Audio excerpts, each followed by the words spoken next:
एक बात तो समझ लीजिए कि 2013 में जब पाकिस्तान पीपल्स पार्टी को बेमिसाल किस्म की शिकस्त पंजाब में पहली बार हुई, तो उस वक्त ही कुछ लोग ऐसे थे जो आसिफ अली जरदारी साहब के पास गए और आसिफ अली जरदारी साहब ने इनफैक्ट उन्हें बुलाया था हारने वाले उम्मीदवारों को, और उन्होंने कहा कि जनाब ये बताइए कि आप इलेक्शन क्यों हारे। तो इस पर बहुत सारे लोगों ने कहा था कि इसकी वजह आप हैं, यानी आसिफ अली जरदारी साहब को। आसिफ अली जरदारी साहब ने चूंकि पाकिस्तान मुस्लिम लीग नून के साथ एक बड़ा क्लोज रिलेशन रखा था 2008 से लेकर 2013 तक, तो उसकी वजह से पाकिस्तान पीपल्स पार्टी का जो पंजाब में वोटर था वो कन्फ्यूजन का शिकार हुआ पहले, क्योंकि वो नवाज शरीफ की तरफ तो नहीं जाना चाहता था, और आखिरकार उसे पाकिस्तान तहरीक इंसाफ में अपनी जगह नजर आई तो वो उस तरफ चला गया और बिल्कुल ही यानी सफाया हो गया पाकिस्तान पीपल्स पार्टी का। आसिफ अली जरदारी साहब कभी भी पॉपुलर पॉलिटिक्स में इतनी अच्छी, कभी भी बहुत अच्छी कारकर्दगी का मुजाहिरा नहीं कर पाए। सिंध के अंदर जो उनकी पॉपुलर पॉलिटिक्स है उसकी वजह इतनी अच्छी कारकर्दगी का आसिफ अली जरदारी साहब मुजाहिरा नहीं कर पाए। यहीं से आपसे गुफ्तगू का आगाज भी करेंगे, साथ साथ आपकी जानिब भी मुझे आने, लेकिन इस वक्त हमारे साथ पीपल्स पार्टी के सीनियर रहनुमा चौधरी मंजूर मौजूद हैं। चौधरी मंजूर साहब, शुक्रिया आपके वक्त का। सर ये बताइएगा कि पीडीएम में आप लोग इकट्ठे थे, फिर असम्बली में भी आप लोगों ने एका किया अपोजिशन ने और कहा कि मिलकर हुकूमत को टफ टाइम देना है, हुकूमत को मुश्किल में डालना है। अब आसिफ अली जरदारी साहब जो बयान दे रहे हैं उसके बाद क्या समझें कि ऑपोजिशन से पीपल्स पार्टी ने अपने रास्ते अलग कर लिए हैं? नहीं, देखिए पार्लियामेंट के लेवल पे तो ऑलरेडी है, एक आपस के अंदर अंडरस्टैंडिंग है।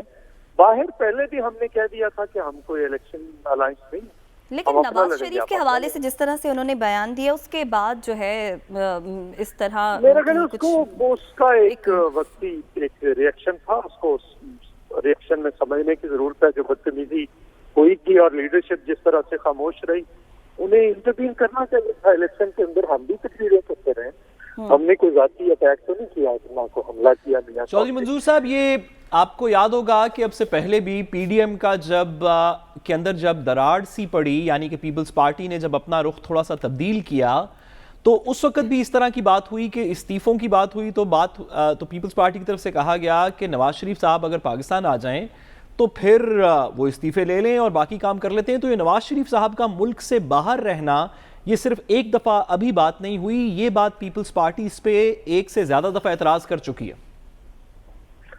देखिए, हम ये समझते हैं कि पाकिस्तान पीपल्स पार्टी को देखें, जरदारी साहब की सेहत शायद मियां साहब से ज्यादा खराब हो, लेकिन वो कभी भी उन्होंने ये एक्सक्यूज नहीं की कि मुझे बाहर जाना है। इसके बावजूद वो यहाँ पे हैं हम, और हमारा तो कोई बच्चा भी बाहर नहीं है, हम यहाँ पे हैं और यहाँ पे लड़े। चौधरी साहब, क्या आपकी ये सारा कुछ होता रहता है जी, क्या आपकी पार्टी का मौकफ ये है कि नवाज शरीफ साहब बाहर उनको नहीं रहना चाहिए और पाकिस्तान आ जाना चाहिए? अब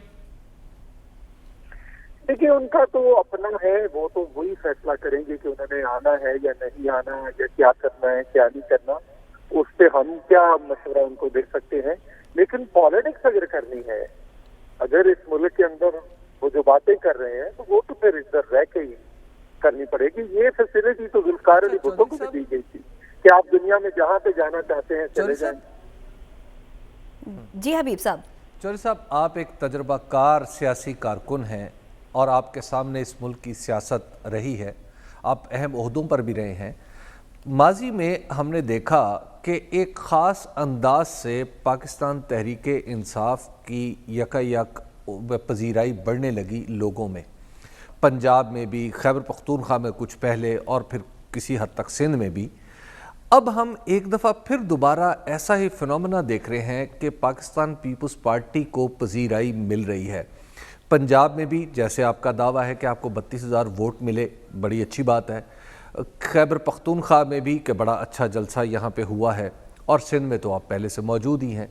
तो क्या आपको अब मिलने वाली पजीराई में वही अवामिल कार फरमा हैं जो पाकिस्तान तहरीक इंसाफ को मिलने वाली पजीराई में अवामिल कार फरमा थे? देखिए हबीब साहब, आप बहुत सीजन्ड और जो चीजों को बहुत समझने वाले हैं, उन सहाफियों में से एक हैं। हम पाकिस्तान पीपल्स पार्टी ने ये कभी नहीं कहा कि हमें कोई इक़्तिदार में लेकर आए या हम कोई सीढ़ी इस्तेमाल करें। हाँ, हम इतना जरूर कहते हैं कि आपका ये काम नहीं है जो ये आप कर रहे हैं, आप बस रास्ता खुला छोड़ दें, जो मर्जी जीत जाए, हम हारे जीते सो IGI से लेकर आज तक, कौमी इत्तेहाद से लेकर आज तक जो कुछ भी हुआ वो तो पीपल्स पार्टी के खिलाफ हुआ है। हमने तो कभी नहीं कहा कि हमें 2/3 अक्सरियत दें। हमारी तो अक्सरियत हमेशा छीनी जाती है। आज भी 2018 के अंदर क्या हुआ, तोड़ तो पीपल्स पार्टी को दिया गया। 100 से ज्यादा लोगों को निकाल लिया गया जो पाकिस्तान पीपल्स पार्टी ने तैयार किए थे इलेक्शन लड़ने वाले, जो जिला कौंसिल के लेवल पे थे। उनको MNAs बनाया, उनको वजारतें दी, उनको सुधारतें दी, सारा कुछ दिया। 13 में भी यही हुआ। हम उनसे ये कहते हैं कि हमारा ये इश्यू नहीं है, और अगर जेन्युइनली पाकिस्तान पीपल्स पार्टी एक पॉलिटिकल फोर्स है और जेन्युइन पॉलिटिकल फोर्स है। दूसरी, चूंकि आजकल वैसे तो सियासी तो टर्मिनोलॉजी रही नहीं, क्रिकेट की जुबान में समझ आती है, जो बड़ा प्लेयर होता है वो बैड पैच से निकलकर वापस परफॉर्म करता है। क्या 90 के बाद हमने परफॉर्म नहीं किया था? क्या 95 के बाद, 97 के बाद कहते थे पीपल्स पार्टी खत्म हो, 14 सीटें थी, क्या हमने वापस फिर परफॉर्म नहीं किया, रिवाइव नहीं किया था? तो आज फिर हम जेन्युइन बेसिस पे रिवाइव कर रहे हैं। इसको क्यों ऐसे देखा जा रहा है? चौधरी साहब, ये जो पीपल्स पार्टी तो एक जेन्युइन पॉलिटिकल फोर्स है। चौधरी साहब, ये जो स्पेसिफिकली जरदारी साहब का जो अभी शॉर्ट भी सुनाया आपने, उन तकरीर भी देखी होगी आपने, उनकी एड्रेस देखा होगा, उसमें वो कंस्टिट्यूंसीज को, पंजाब की कंस्टिट्यूंसीज की डिलिनिएशन के बारे में बात कर रहे हैं कि यहाँ पे कंस्टिट्यूंसीज ऐसे बनाई गई कि बरादरियाँ कुछ एक तरफ कुछ दूसरी तरफ हैं, और हम जब पावर में आएंगे तो हम पंजाब की कंस्टिट्यूंसीज को रीड्रॉ करेंगे। इसका सर पाकिस्तान पीपल्स पार्टी का क्या मौकफ है? कंस्टिट्यूंसीज ठीक नहीं है पंजाब में? देखिए, बड़ा सिंपल बात है। क्या इसमें कोई शक है कि यहाँ पे जो कंस्टिट्यूंसीज हैं वो लोगों को सामने रखकर बनाई जाती रही? कोई शक नहीं है इसमें। क्या इसमें कोई शक है कि आजाद उम्मीदवार उठाकर किसकी झोली में डाले जाते रहे और कौन डालता रहा है, जिससे हुकूमतें बनती रही हैं? 88 की हुकूमत में तो मियाँ साहब के पास मेजोरिटी नहीं थी। फेडरल गवर्नमेंट जब पीपल्स पार्टी की बन गई थी तो फिर किसने वो 32 आजाद उम्मीदवार MPs उठाकर मियाँ साहब की झोली में रातों रात डाल दिया और हुकूमत बना दी? सो हम ये कह रहे हैं कि ये एक टेलर मेड यहाँ पे ये सब कुछ किया गया है, उसको रिविजिट करने की जरूरत है।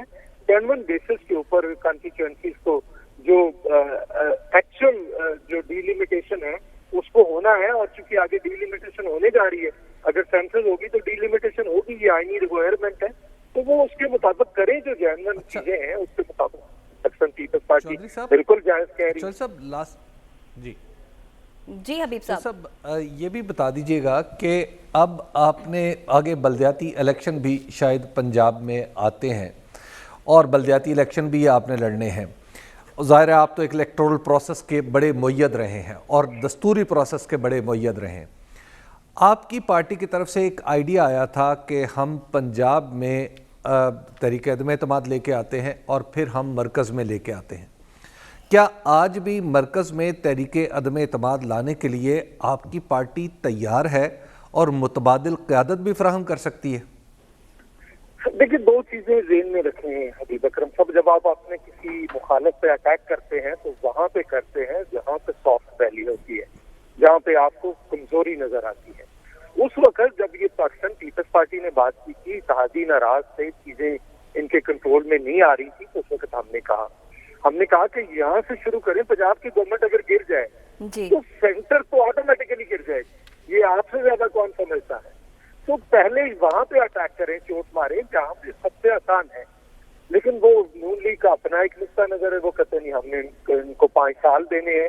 अगर 5 साल देने तो फिर आप तो इनके भी सहूलतकार हुए ना, जो लोगों पे जुल्म हो रहा है। ये जो 4 रुपए 74 पैसे कभी जिंदगी में सुना आपने कि बिजली की कीमत में इजाफा? ये तो बिजली की कीमत थी पीपल्स पार्टी के दौर में 4.5-5 रुपए यूनिट। तो ये जब ये हुआ तो फिर आज भी हम ये समझते हैं कि अगर नून लीग करना चाहती है, जो कि नहीं करना चाहती जी, वो इधर उधर की जो पाकिस्तान पीपल्स पार्टी कहती है अल्टीमेटली उस पे आ जाते हैं। अब दे 80 पे क्यों नहीं ले रहे? आप कह रहे हैं कि नहीं देने, अब मौलाना तो फिर फटा डाल दिए। जज साहब, पीपल्स पार्टी की मान लेते जी। जज साहब, जाते जाते ये भी बता दीजिए कि साबिक सदर आसिफ अली जरदारी ने एक बात की है कि पंजाब में इंतखाब पीपल्स पार्टी के लिए कोई मुश्किल काम नहीं, लेकिन हमारी अपनी कमजोरियां सामने आ जाती हैं। वो किन कमजोरियों को जिक्र कर रहे हैं और उन्हें ओवरकम करने के लिए आप लोगों ने अब तक क्या किया? देखिए, हमने बहुत मुश्किल टाइम गुजारा है। जब अभी हम पंजाब में थे, कायरा साहब प्रेसिडेंट थे, मैं जनरल सेक्रेटरी था, that was the toughest time. अब आहिस्ता आहिस्ता चीजें जो है वो पाकिस्तान पीपल्स पार्टी के लिए आसान होना शुरू हो गई। इसकी दो रीजन है। एक तो एक्सपोज हो गई पीटीआई, जो उसने दावे वादे झूठे किए थे वो लोगों के सामने एक्सपोज हो गए, और दूसरा इनके अंदर है दो बयानियों का, तो वो इनके घर की लड़ाई है।